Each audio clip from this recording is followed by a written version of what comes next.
I'ma hit y'all with this, cause most don't wanna read shit. I'ma hit y'all with this, cause most don't wanna read shit. I'ma hit y'all with this, cause most don't wanna read shit. Queen of the Ring. Sever review. Ash Alvidson's Queen of the Ring is a highly embellished retelling of the life of Mildred Burke, also known as the first female $1 million champ.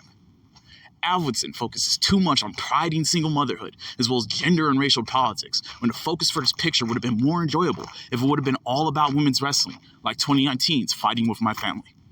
The film deviates not only in topics, but also introduces a myriad of wrestling legends, some who have gotten their flowers. Mae Young, Gorgeous George, Fabulous Moolah portrayed by Scene Stilly Mickie James, and some who haven't, such as Babs Wingo, Marva Scott, and Trinity Fatu, gifting audiences a cameo as Ethel Johnson. Also, modern wrestlers, Toni Storm as Clara Mortensen, Camille as June Byers, make noteworthy appearances. There's nods to NWA as a flagship promotion, the McMahon family, Brutus Beefcake, and a slew of jargon is dropped to get casual onlookers familiar with pro wrestling culture, but the melodrama diluted the film. It's too late to put out a cautionary film about the trainer-trainee relationships that often bloom into tragic romance all throughout the history of pro wrestling. Even wrestlers as young as Mia Friday are finding romance in between the ropes.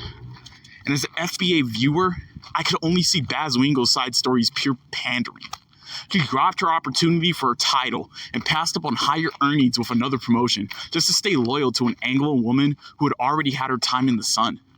That and that little sneak in of a Jackie Robinson nod just felt weird, especially given the way that Robinson was instrumental in ruining the revenue the Negro Leagues was earning as a black business before that term was even politicized. The semi-incest stepmother storyline was also strange, but not surprising in the business of pro wrestling.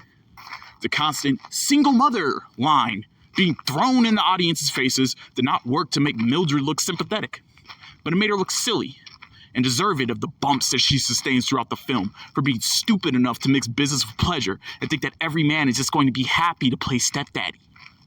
I've seen better reenactments of wrestling matches in the Iron Claw, but I did like that the audio from the original matches were interwoven into the film. I like that Alvidson attempted to make a film about women's pro wrestling, but I disliked the fantastical factors in the film. It was easy to see that a lot of the history in this film was heavily revised. Knowing about Sweet Georgia Brown's legacy, I just couldn't stomach the embellishment of the story of Babs Wingo, Marva Scott, and Ethel Johnson. Damaris Lewis basically made Babs coon from the grave. It would have been great if she never took that role. It would have been great if Alvidson didn't frame this film to champion single motherhood and marriage only to be used as a business agreement, essentially using this period piece to cop a squat all over the Western family structure.